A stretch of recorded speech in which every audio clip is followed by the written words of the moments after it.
अब आगे चलते हैं, इसी चैप्टर में अपन आगे चलते हैं।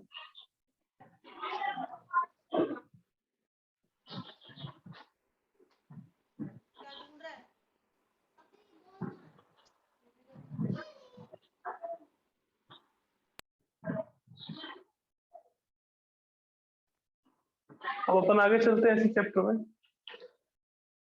मैंने आपको कल भी बताया था कि ये जो चैप्टर है वो मेन न्यूमेरिकल पे बेसिस है, फॉर्मूले पे बेस्ड है, कि जितने भी आपके बहुत टाइप के आगे फॉर्मूले आएंगे तो इस चैप्टर में कहीं से भी अगर आप कुछ भी क्वेश्चंस करते हो तो वहां पे थ्योरी कंटेंट आपको कम मिलता है, आपको न्यूमेरिकल ज्यादा मिलते हैं। थ्योरी जो है वो बहुत ही लिमिट है, बहुत ज्यादा लिमिट है, यानी कि बहुत ही कम आपको थ्योरी मिलेगी। जैसे अभी अपन नेक्स्ट टॉपिक देख रहे हैं अपना, laws of chemical combination. Laws of chemical combination, ये क्या है? Laws of chemical combination meaning क्या हुआ इसका कि that laws of chemical combination means जब भी कोई एलिमेंट दूसरे एलिमेंट के साथ रिएक्ट करके एक न्यू प्रोडक्ट का फॉर्मेशन करता है तो वो क्या करते हैं? इन लॉज को ओबे करते हैं। जो अपन इसमें लॉज पढ़ेंगे कौन कौन से हैं, जनरली अगर अपन देखते हैं तो यहाँ पे सबसे पहले अपने पास क्या आ जाता है, जो आपने 10th में भी पढ़ा है, law of conservation of mass. Conservation of mass. Second आता है अपने पास लॉ ऑफ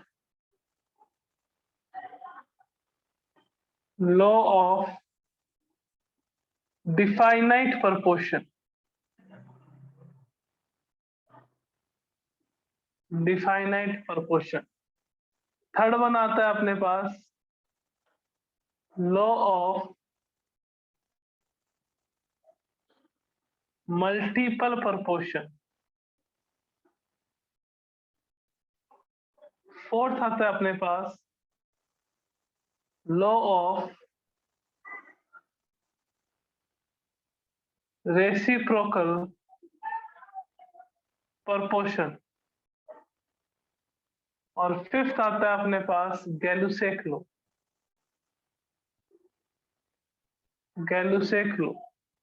तो मेनली तो ये 5 लॉज जो हैं इनकी अपने को स्टडी करनी है, कि जब भी कोई आपके पास एलिमेंट केमिकल रिएक्शन करते हैं तो केमिकल रिएक्शन करते हैं तो वो इन सब लॉज को क्या करते हैं? ओबे करते हैं। तो उसके कारण से इसको अपन क्या कह देते हैं? Law of chemical combination. कौन कौन से हो गए? लॉ ऑफ कंजर्वेशन ऑफ मास, ये आपने 10th में भी देखा हुआ है, 9th में भी देखा हुआ है। लॉ ऑफ डिफाइनाइट प्रपोर्शन, ये भी आपने 9th में देखा हुआ है। ये जो 3 लॉज हैं नीचे वाले, इनकी ये आपके लिए नए हैं, that law of multiple proportion, law of reciprocal proportion and Gay-Lussac law. तो आइए अपन डिस्कस करते हैं वेरी फर्स्ट लॉ से, कि that law of conservation of mass आपको क्या कहता है? Law of conservation of mass. Law of conservation of mass की बात करें तो given by Antoine Lavoisier. Antoine Lavoisier scientist था, एंटोनी लेवोसियर। ये इसको अपन फादर ऑफ केमिस्ट्री भी कहते हैं, फादर ऑफ केमिस्ट्री भी कहते हैं, Antoine Lavoisier. Law of conservation of mass was given by Antoine Lavoisier. ये किस पे बेस्ड है? ये लॉ बेस्ड है law of conservation of energy पे। क्या कहती है law of conservation of energy? That energy is neither be created nor be destroyed, it can change from one form to another form. ऐसा ही इस लॉ का statement है that in a chemical reaction, in A chemical reaction, mass is neither be created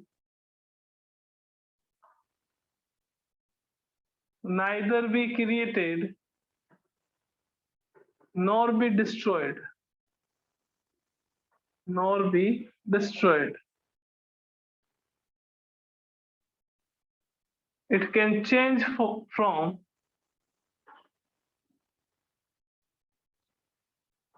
one form to another form. Mass is neither be created और nor be destroyed. It can change from one form to another form. कि ना तो आप क्या कर सकते हो, मास का फॉर्मेशन कर सकते हो, ना आप क्या कर सकते हो, मास को डिस्ट्रॉय कर सकते हो. मास जो है वो एक फॉर्म से दूसरे फॉर्म में क्या होता है, ओनली कन्वर्ट. कि कोई भी केमिकल रिएक्शन हो उसमें दो चीजें होती हैं, फर्स्ट रिएक्टेंट, सेकंड आपके पास क्या होता है, प्रोडक्ट. अब रिएक्टेंट का मास किसमें कन्वर्ट हो गया, प्रोडक्ट के मास में. तो रिएक्टेंट में तो वो अलग था, प्रोडक्ट में आपके पास अलग होगा. मतलब एक फॉर्म से दूसरी फॉर्म में मास जो है वो क्या होता है, कन्वर्ट होता है. इसको अपन क्या कहते हैं, law of conservation of mass. तो शॉर्ट में आप क्या कह सकते हो कि that according to this law in a chemical reaction mass of reactant is always equals to mass of product. कि आपके पास कोई भी केमिकल रिएक्शन हो, आपने वो देखा था 10th में, कोई भी केमिकल रिएक्शन हो तो उसमें क्या रहता है, रिएक्टेंट का जो मास है वो हमेशा किसके इक्वल रहता है, प्रोडक्ट के मास के इक्वल रहता है. और इसी को अपन क्या कहते हैं, law of conservation of mass. Example बहुत सारे हैं, बहुत एग्जाम्पल मिल जाएंगे बच्चों आपको इस पे. जैसे कार्बन है, इसकी रिएक्शन आपने ऑक्सीजन से करवा दी तो क्या मिला आपको, कार्बन डाइऑक्साइड. अब अगर आप इस साइड इसका मास देखोगे तो 12 तो इसका हो गया, 32 इसका हो गया, कितना हो गया आपके पास 44, और इधर भी आपके पास कितना आएगा 40. तो यहाँ 44 में क्या था, कार्बन अलग थी, ऑक्सीजन अलग था. यानी कि रिएक्टेंट थे इस साइड, दोनों ने केमिकल रिएक्शन करी, केमिकल रिएक्शन करके किसका फॉर्मेशन करा, प्रोडक्ट का. तो जो आपके पास मास था वो रिएक्टेंट से प्रोडक्ट में कन्वर्ट हो गया, मींस वन फॉर्म से दूसरी फॉर्म में कन्वर्ट हो गया. बट मास जो है वो हमेशा क्या रहता है, एक दूसरे के equal. Means mass is neither be created और नॉर बी डिस्ट्रॉयड. ऐसा नहीं है कि यहाँ पे मास 44 है वहां पे 40 हो जाएगा, यहाँ पे 44 है वहां पे 60 हो जाएगा. मास हमेशा रिएक्टेंट के साइड और प्रोडक्ट के साइड हमेशा क्या रहेगा, एक दूसरे के इक्वल रहेगा. इसे अपन क्या कहते हैं, law of conservation of mass. तो law of conservation of mass किसने दिया था, एंटोनी लेवोसियर ने. इसको अपन क्या कहते हैं, फादर ऑफ केमिस्ट्री भी कहते हैं. कि आपके पास कोई भी केमिकल रिएक्शन हो, उस केमिकल रिएक्शन में रिएक्टेंट और प्रोडक्ट का मास हमेशा एक दूसरे के क्या रहता है, इक्वल रहता है. रिएक्टेंट और प्रोडक्ट का मास हमेशा क्या रहेगा, एक दूसरे के इक्वल.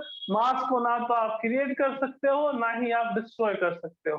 ठीक है ना. बहुत सारे एग्जांपल आपने क्लास 10th में देखे होंगे कि लाइक आपके पास क्या आ गया, 2 mg आ गया प्लस O2 आ गया, इससे आपको क्या मिला, 2 MgO. इधर भी आपके पास अगर वेट की बात करें तो 80 था, इधर भी आपके पास एटॉमिक सॉरी मॉलिक्यूलर मास, इसका वेट, रिएक्टेंट का जो वेट है या प्रोडक्ट का जो वेट है वो एक दूसरे के क्या था, इक्वल था. तो मास हमेशा क्या रहता है, इक्वल रहता है रिएक्टेंट और प्रोडक्ट का. तो इस लॉ को अपन शॉर्ट में यूं भी कह सकते हैं कि that according to this law in a chemical reaction mass of reactant is always equals to the mass of product. Clear है. चलते हैं नेक्स्ट सेकंड लॉ पे. फर्स्ट था आपके पास law of conservation of mass, second देखते हैं law of definite proportion.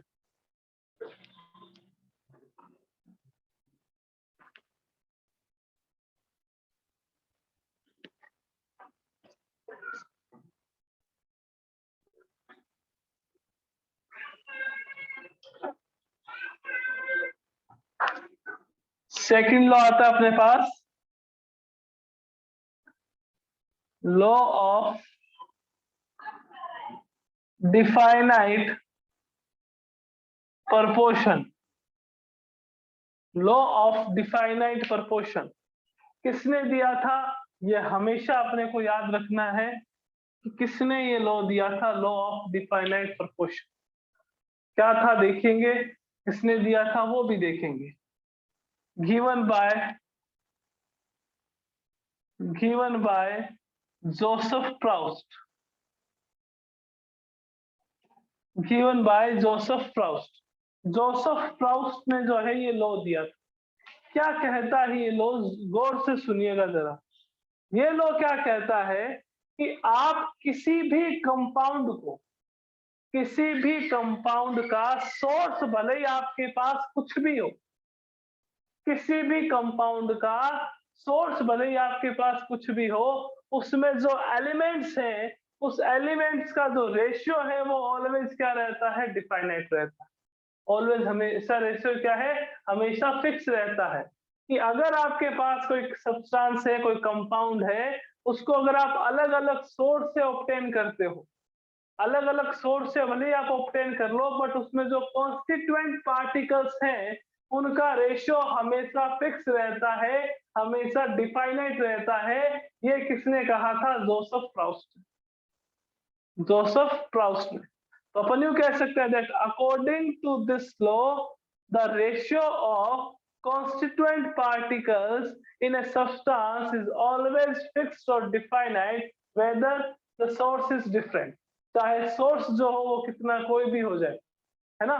तो ये लॉ क्या कहता है कि according to this law the ratio of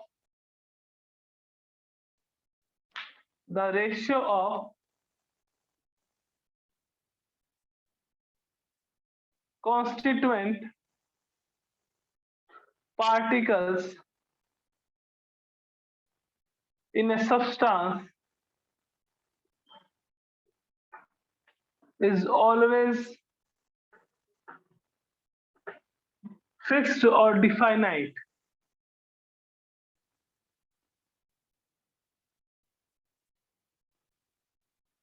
where the source is different। कि सर एग्जाम्पल बताओ, चलो एग्जाम्पल बता देता हूं आपको। कि आपके पास मान लीजिए कि आपने न्यूट्रलाइजेशन रिएक्शन करवाई। न्यूट्रलाइजेशन रिएक्शन क्या होती है, the reaction between acid and base, the reaction between acid and base. इससे आपको क्या मिलेगा, एक तो सॉल्ट मिलेगा और साथ में क्या मिलेगा आपको, वाटर मिलेगा। ठीक है, आपने क्या करा कि मान लीजिए कि H2 की रिएक्शन O2 के साथ करवाई, H2 की रिएक्शन है O2 के साथ करवाई, तो आपको क्या मिला, H2O मिला, है ना। तो एक बात बताइए, यहाँ पे मैं अगर हाइड्रोजन की बात करूं और ऑक्सीजन की बात करूं, तो यहाँ पे हाइड्रोजन और ऑक्सीजन का जो रेशियो है वो रेशियो क्या है, 2:16। यहाँ पे भी रेशियो क्या है आपके पास, 2:16। तो सोर्स तो दोनों ही डिफरेंट है। ये आपको एक chemical reaction between acid and base से मिला है, ये आपको chemical reaction between hydrogen and oxygen से मिला है ना। तो रेशियो हमेशा इनका क्या रहेगा, जो कॉन्स्टिट्यूएंट पार्टिकल्स है उनका रेशियो हमेशा क्या रहेगा, डिफाइनाइट होगा, चाहे सोर्स आपके पास चेंज हो जाए। सोर्स भले ही चेंज हो जाए, बट कॉन्स्टिट्यूएंट पार्टिकल्स का जो रेशियो है वो ऑलवेज क्या रहेगा, फिक्स रहेगा, डिफाइनाइट रहेगा। अगर ये दोनों लॉज समझ आ गए हो तो जल्दी से एक बार हैंड रेज कर दीजिए। ये जो दो नियम थे, दो लॉ थे, अगर समझ आ गए हो जल्दी से हैंड रेज करें। हैंड रेज करने में कोई लेट मत करें, जल्दी से कर दें आप।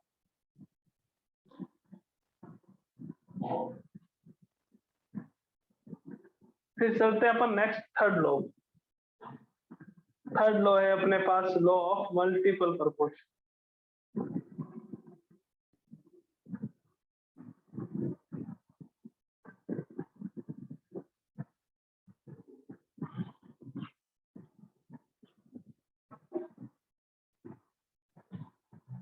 थोड़ा सा क्या है, मार्कर को दवाई दे दे, फिर अपन स्टार्ट करते हैं third. I third law, law of multiple proportion.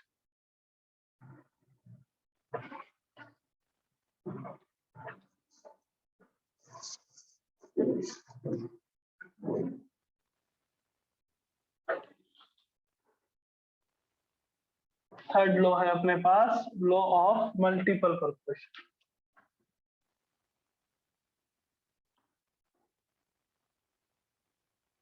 इस लॉ की कुछ खास बातें हैं, उन बातों को अपने को ध्यान में रखना है, नहीं तो फिर ये लॉ एप्लीकेबल ही नहीं होएगा।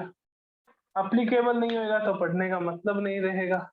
लॉ ऑफ मल्टीपल प्रोपोर्शन पढ़ना है तो अपने को देखना पड़ेगा इसकी क्या क्या खासियत है। सबसे पहली खासियत किसने दिया था? गिवन बाय आप सबका फेवरेट जॉन डॉल्टन। साइंटिस्ट कौन सा था आपके पास? जॉन डॉल्टन, उसने दिया था। कि सर और क्या खास बात है? खास बात, बड़ी खास बात है, इसके बिना तो ये लॉ अधूरा है। कि सर क्या है खास बात? क्या है ये लॉ? उन्हीं एलिमेंट्स के लिए एप्लीकेबल होता है, only applicable for that elements which can form two और मोर देन टू कंपाउंड्स। जो मिनिमम दो कंपाउंड या दो से ज्यादा कंपाउंड्स का फॉर्मेशन करता है उसके लिए ही एप्लीकेबल होता है। आप सोचो मैग्नीशियम और ऑक्सीजन पे एप्लीकेबल कर दूं तो नहीं होगा, तो नहीं होगा। आप सोचो सोडियम ऑक्सीजन पे कर दूं तो नहीं होगा। ये लॉ उन्हीं के लिए एप्लीकेबल होता है जो दो या दो से ज्यादा कंपाउंड्स का क्या करते हैं? फॉर्मेशन करते हैं। Only applicable for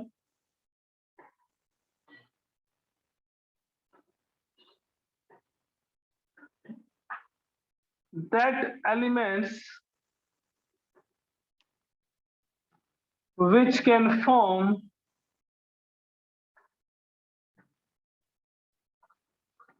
two or more than two compounds. Only applicable for that elements which can form two or more than two compounds. कि वो एलिमेंट जो दो या दो से ज्यादा कंपाउंड्स का फॉर्मेशन करते हैं उसके लिए ही ये लॉ एप्लीकेबल होता है, जिसको अपन कहते हैं लॉ ऑफ मल्टीपल प्रोपोर्शन। क्या कहता है ये लॉ? कुछ ना कुछ तो कहता ही है। देखिएगा कि according to this law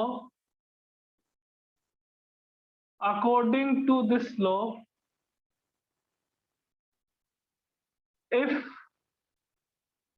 mass of one element is fixed, then fixed का मतलब है कि अगर उसको आप क्या कर दो? कांस्टेंट कर दो, then mass of other element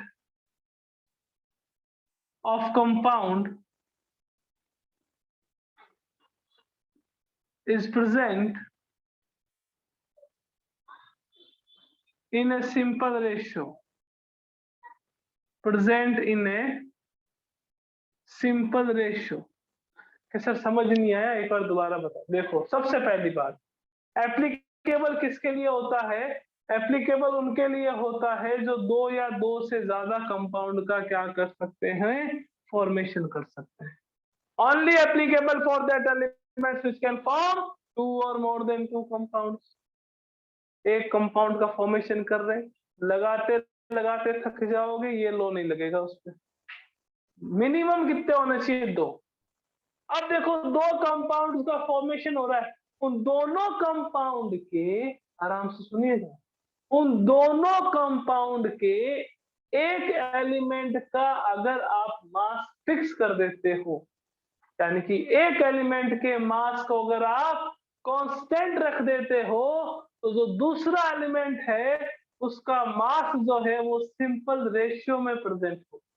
दूसरे एलिमेंट का जो मास है वो सिंपल रेशियो में प्रेजेंट होगा। यही तो ये लॉ कह रहा है कि आप क्या करो कि किसी भी दो कंपाउंड मिनिमम होंगे, ये मैंने यहाँ लिख दिया, जो मिनिमम दो कंपाउंड का फॉर्मेशन करे, उन दोनों कंपाउंड में से कोई एक एलिमेंट का मास अपन ने फिक्स रख दिया। ये सर एग्जांपल से समझा दो, हमें बहुत जल्दी समझ आता है, we are very intelligent. Example में देखिएगा, मैंने कहा मेरे पास कार्बन और ऑक्सीजन के दो कंपाउंड हैं, एक है कार्बन मोनोऑक्साइड और एक है कार्बन डाइऑक्साइड।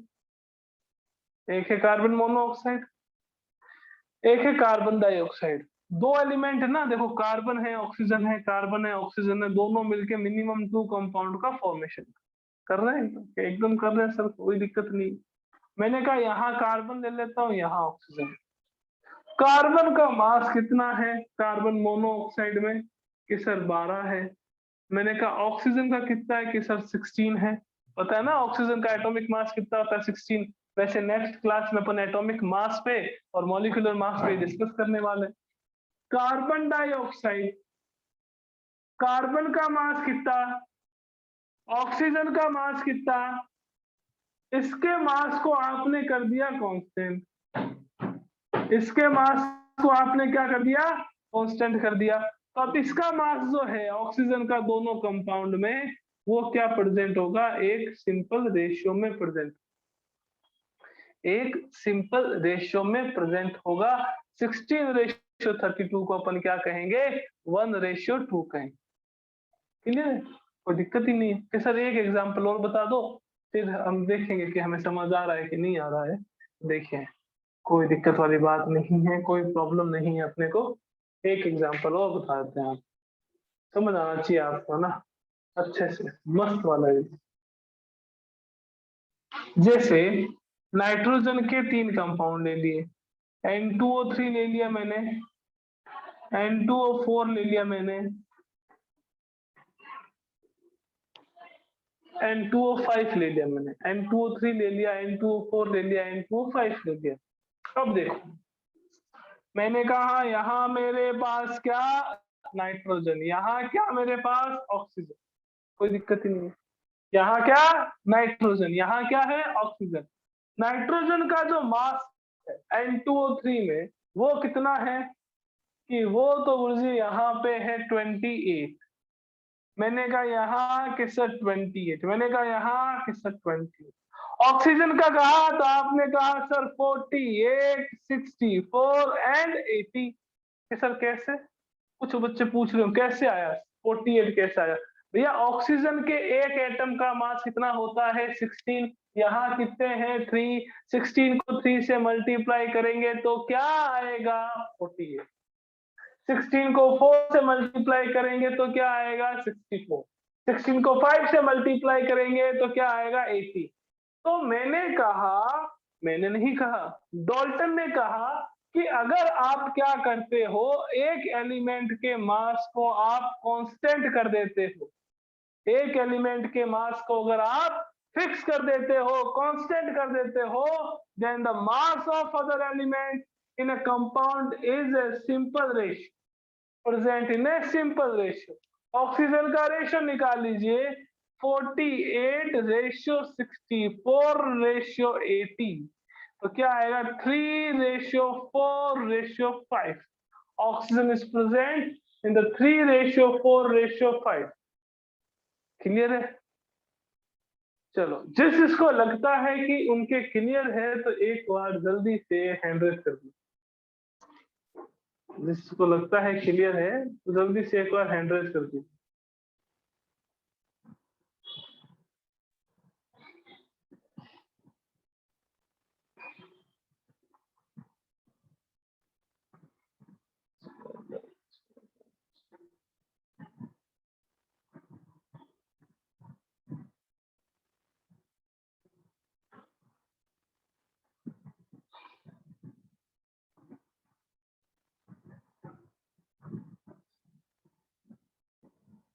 और जिसको लगता है कि सर एक बार और एक्सप्लेन कर दीजिए कोई और एग्जांपल लेके, तो भी एक बार हैंड रेज करते हैं, अपने कोई दिक्कत वाली बात नहीं।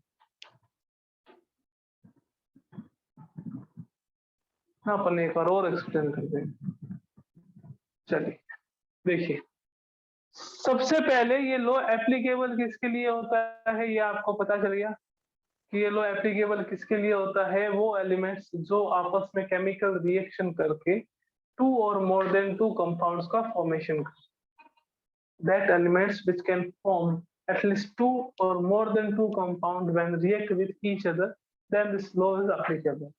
ये लॉ कहता क्या है, that according to this law, इस लॉ के अकॉर्डिंग कि अगर आपके पास कोई भी कंपाउंड है, कोई भी 2 compound minimum two compounds in which two same elements are present. तो अगर आप एक एलिमेंट का मास जो है वो फिक्स रखते हो यानी कि कांस्टेंट रखते हो, तो जो दूसरा एलिमेंट है उसका मास हमेशा एक सिंपल रेशियो में प्रेजेंट हो। एक और एग्जांपल करवा देते हैं आपको, ताकि और अच्छे से कोशिश करें कि आपको समझ आ जाए।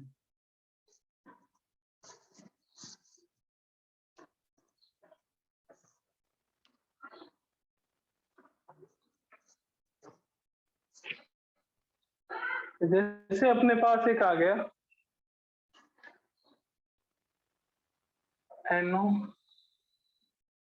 NO NO and NO, nitrogen और ऑक्सीजन। नाइट्रोजन यहाँ 14, यहाँ 14 कि नाइट्रोजन का एटॉमिक वेट कितना होता है बच्चों? 14 ही तो होता है। तो नाइट्रोजन का 14, नाइट्रोजन का 14। ऑक्सीजन का देखो O और O2, ऑक्सीजन यहाँ पे 60 और यहाँ पे कितना हो गया 32। तो ये मास को आपने क्या कर दिया? कांस्टेंट कर दिया। किसी एक को ले लो, कोई दिक्कत वाली बात नहीं कि सर आप खाली नाइट्रोजन को क्यों ले रहे हो? ऑक्सीजन, अरे अपन ऑक्सीजन को कर देते, अपन क्या कर देते हैं? ऑक्सीजन को कांस्टेंट कर देते हैं। कोई दिक्कत ही नहीं, दिक्कत नाम की कोई चीज नहीं है बच्चों अपने पास। मैंने कहा भैया मैं ये ऑक्सीजन के मास को फिक्स कर देता हूँ, फिक्स्ड यानी कि कांस्टेंट। अब मैं ऑक्सीजन के मास को मैं अगर कांस्टेंट करता हूं तो बच्चों थोड़ी बहुत कॉम्प्लेक्सिटी आएगी, यहाँ पे आपको मैथ्स करनी पड़ेगी। देखो कैसे कि ऑक्सीजन के मास को फिक्स करना है। फिक्स करना है मीन्स कि यहाँ पे भी यानी कि फर्स्ट वाले में अगर ऑक्सीजन का मास 16 है तो सेकंड वाले में भी क्या होना चाहिए? 16। ठीक है, और फर्स्ट वाले सेकंड वाले में 32 ले रहे हो तो ऊपर भी क्या लेना पड़ेगा आपको? 32। तो अपन 16 लेके चलते हैं। तो अकॉर्डिंग टू फर्स्ट यानी कि NO में क्या है?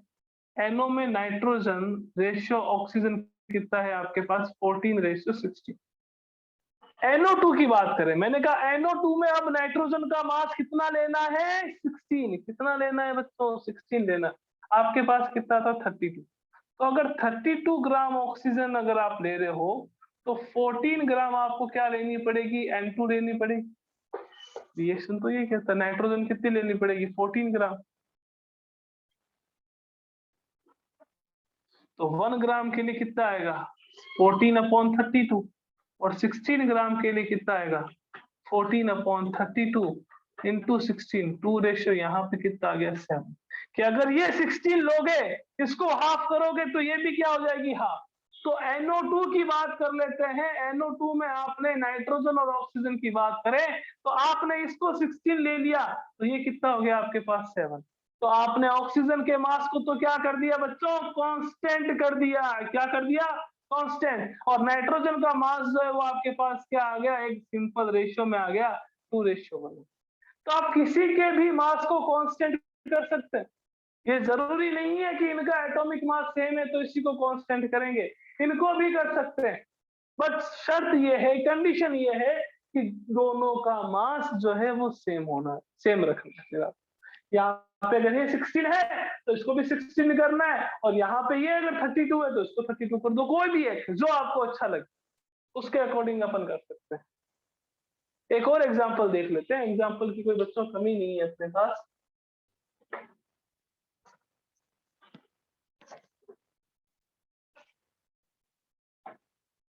जैसे आपके पास आ गया NO2, N2O3, N2O4, N2O5। यहाँ नाइट्रोजन और यहाँ आपके पास ऑक्सीजन। मैंने कहा नाइट्रोजन का मास कितना ले लीजिए? 14 ही है यहाँ पे, ऑक्सीजन 32। ये 28, ये आपके पास 48, ये कितना? 28, ये आपके पास 64, ये 28, ये आपके पास 80। अब देखो क्या रहा है यहाँ पे? यहाँ पे ये हो रहा है कि नाइट्रोजन का मास आप कह दोगे सर अब कैसे कांस्टेंट लें? अब नाइट्रोजन का मास सर आप बता दें कि कैसे कांस्टेंट लें हम। मैंने कहा कोई दिक्कत नहीं, देयर इज नो प्रॉब्लम। आप क्या करो, कि 14 ग्राम यहाँ पे नाइट्रोजन लिया है तो 32 ग्राम आपको क्या चाहिए, ऑक्सीजन मिलेगी, ऑक्सीजन चाहिए, इसको थोड़ा सा चेंज कर दो। 14 था सर, हमें तो 28 करके फिक्स करना है, तो ये कितना हो जाएगा 64। सब में नाइट्रोजन का मास क्या हो गया आपके पास, कांस्टेंट हो गया, तो इसका मास कितना आ जाएगा, रेशियो क्या आ जाएगा ऑक्सीजन का, 64 रेशियो 48 रेशियो 64 रेशियो 80, यानी कि 4:3 रेशियो 4:5, ये ऑक्सीजन का मास आ गया इन NO2, इन N2O3, N2O4, N2O5। यानी कि दूसरे एलिमेंट का क्या करना है आपको, जस्ट मास कैलकुलेट करना है कि उसको सिंपल रेशियो में है या नहीं। ये लो, यही बताते हैं सारी चीजें शहरों में कि हमेशा किसमें प्रेजेंट होते हैं, एक सिंपल रेशियो में प्रेजेंट होते हैं। समझ आ गया तो जल्दी से हैंड रेज कर दीजिए, जल्दी जल्दी जल्दी जल्दी से। ध्रुव गॉड ने हैंड रेज करा, बाकी तो नींद ले रहे हैं। बच्चों अभी तो सोने का टाइम ही नहीं है, जल्दी से हैंड रेज कर दो।